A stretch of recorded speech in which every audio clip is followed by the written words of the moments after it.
बिस्मिल्लाहिर्रहमानिर्रहीम अस्सलामुअलैकुम रहमतुल्लाह। आसिफ अली जरदारी ने ख़ुद ही वो रास्ता फ्राहम कर दिया है जिसके ज़रिए से इसकी कुर्सी के ऊपर कब्ज़ा कर लिया जाए और field marshal army chief general Asim Munir बिल्कुल तैयार है इसकी कुर्सी संभालने के लिए, ऐवान सदर में आने के लिए और आकर इस बात का ऐलान करने के लिए, कौम से खिताब करने के लिए कि मेरे अज़ीज़ हमवतनों, मैं हूँ आपका सदर field marshal army chief general Asim Munir. ये वो हालात बनने वाले हैं क्योंकि इन्होंने जो हालात बना दिए हैं।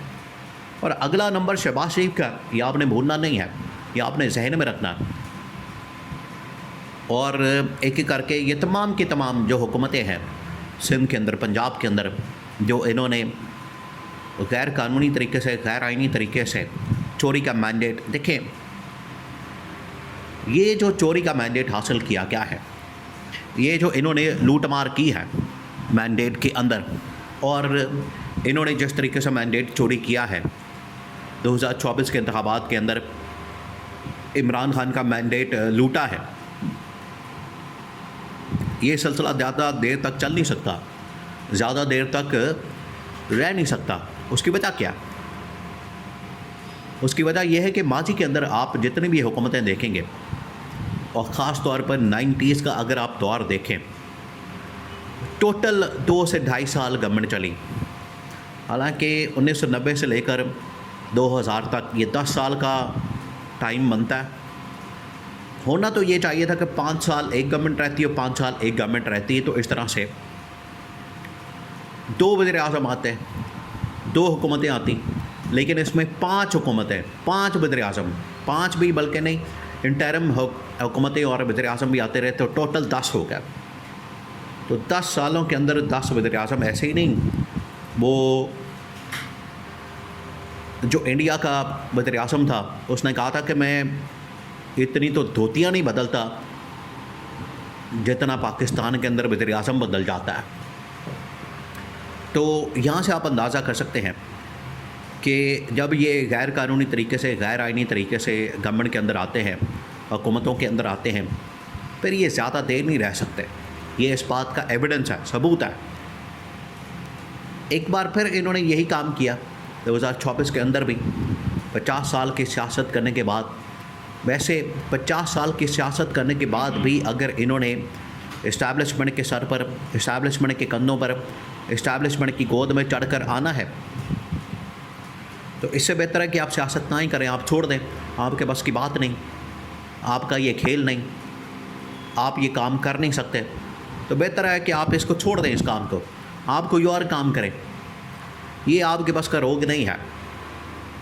अगर आप इस काम के अंदर पड़ गए हैं तो फिर सियासी तौर पर करैक्टर दिखाएं, मजबूती दिखाएं। जिस तरह से इमरान खान आजकल अदयाला जेल के अंदर पड़ा है, लोग उसके ऊपर तनकीद करते, बातें करते, और आसिफ जरदारी जैसा शख्स जिसने सारी ज़िंदगी जेलों के नाम से, ये जो बड़ा लोगों को बताते हैं कि हमने बड़ी जेलें काटी और हमने ये जेल काट के ये किया, हमने जेल काट के वो किया, हमने इस तरह से जेल काटी, उस तरह से जेल काटी, ये बड़ी इस तरह की कहानियाँ सुनाते हैं। हालत ये होती है कि जब भी ये शरीफ ख़ानदान, जरदारी ख़ानदान जेलों में जाते हैं तो ये जेल में नहीं रहते, 2 से 4 दिन वहाँ पर निकलते हैं, उसके बाद बीमारी का बहाना, पूरा ड्रामा क्रिएट करते हैं और उसी वक्त ही अस्पताल शिफ्ट हो जाते हैं, मुंतकिल हो जाते हैं। तो हार्डली 2 से 4 दिन ये जेल के अंदर गुजारते हैं, उसके बाद ये अस्पताल या फिर गेस्ट हाउस में और वहाँ पर रहते हैं, और वहाँ से अपने घर में, और अपने घर को, गेस्ट हाउस को सब जेल डिक्लेयर कर देते हैं।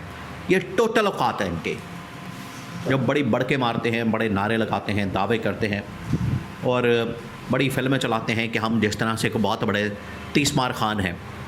इमरान खान ने जिस बहादुरी के साथ, हिम्मत के साथ, जुर्रत के साथ, दलेरी के साथ, जवां मर्दी के साथ जेल काटी है, पाकिस्तान की तारीख में कभी इस तरह से किसी ने जेल नहीं काटी जैसे इमरान खान इस वक्त जेल काट रहा है, पाबंद सरासन, आइसोलेशन। इन्होंने तो जेलों के अंदर पार्टी मीटिंग्स, मुलाकातें, फैमिली डिनर और खाने, और दोपहर के खाने, नाश्ते, पता नहीं क्या कुछ होता था। इमरान खान तो पिछले 5 महीने से, बल्कि पिछले 2 सालों से 1.5 साल आप निकालने के आइसोलेशन के हैं, बाकी महीने बाद, 2 हफ्ते बाद, 3 हफ्ते बाद एक मुलाकात, ये है रिकॉर्ड इसका। और बातें करते हैं ये लोग पीटीआई इमरान खान को। अब आ जाएँ आसिफ अली जरदारी, जो कि इस वक्त ऑप्शन इस्तेमाल कर रहा है। इसी तरह से नून लीग भी देख रही है कि हम किस तरह से सरवाइव कर सकते हैं, क्योंकि बजट, ये लास्ट बजट है इनका। ये नून लीग का तो बजट लास्ट बजट होगा, हो सकता है कि इस इत्तेहादी गवर्नमेंट का ही लास्ट बजट हो। दोनों को फ़ारिग कर दिया जाए, क्योंकि एक को फ़ारिग करेंगे, दूसरा कहेगा मुझे बारी दे दी जाए, दूसरा कहेगा मुझे इक़्तिदार दे दिया जाए, पावर दे दी जाए, मुझे ला के बिठा दिया जाए। तो आप कहाँ जाएंगे, क्या करेंगे, किस किस को पूरा करेंगे? इसका हल क्या है? इसका हल ये है कि एक ही मरतबा दोनों को फ़ारिग कर दिया जाए। ना रहेगा बांस, ना बजेगी बात, ना ये शोर करेंगे, ना ये रौला डालेंगे, और एक ही मरतबा इनको फ़ारिग कर दिया जाएगा। वो कैसे? अब हुकूमत ने, नून लीग ने और पीपल्स पार्टी ने अपनी अपने ऑप्शन सामने रखे। पार्टी को कहा है, पीपल्स पार्टी ने इस्तीफ़े तैयार कर लिए हैं, गवर्नमेंट से अलहदगी का ऐलान, उसका फ़ैसला कर लिया क्या है। और इसके अलावा पंजाब के अंदर भी अदम एतमाद लाने की, यानी मुकम्मल एक पॉलिटिकल कियोस पैदा करने की कोशिश की जाएगी। ये होता है असल में पॉलिटिकल कियोस। इमरान खान के ऊपर ये लोग बड़ा इल्ज़ाम लगाते हैं कि इमरान खान ने पॉलिटिकल कियोस पैदा किया, इमरान खान ने सियासी अदम इस्तेहकाम पैदा किया है। ये असल में ये लोग सारे जो जमहूरियत के बड़े चैम्पियन बनते हैं, लेकिन असल में इनके अंदर आमरियत, यजीदियत, मलूकियत भरी पड़ी है। और अगर ये इक़्तिदार में नहीं होते तो ये पागल हो जाते हैं, बीमारियां लग जाती हैं इनको, और इक़्तिदार में आते हैं, ठीक हो जाते हैं, नॉर्मल हो जाते हैं, बीमारियां भी ख़त्म हो जाती हैं। तो अब क्योंकि इन्हें नज़र आ रहा है कि हम इक़्तिदार हमें नहीं मिलना, अगला जो महीना आने वाला है उसके अंदर हम दोनों फ़ारिग हो जाएंगे, नून लीग भी, पीपल्स पार्टी भी, इसलिए ये कह रहे हैं कि हम ये करें, वो करें, पॉलिटिकल कियोस पैदा करें। इस्टेब्लिशमेंट कभी भी इस तरह नहीं करने देगी। तो इस्टेब्लिशमेंट ने फ़ैसला कर लिया कि इससे पहले ये पॉलिटिकल कियोस पैदा करें, हम खुद जाके ये तमाम के तमाम मामलात संभाल लें, क्योंकि तमाम इदारे तो इस वक्त इस्टेब्लिशमेंट के पास हैं, बड़े से बड़ा, छोटे से छोटा इदारा इस्टेब्लिशमेंट के कंट्रोल में, डायरेक्ट उनके ऊपर बैठे हैं उनके लोग, या इनडायरेक्ट अदलिया मीडिया जैसे। तो ऐवान सदर और वज़ीर आज़म हाउस पीछे बचे हैं, इनको भी अपने कंट्रोल में लेने का फ़ैसला किया गया।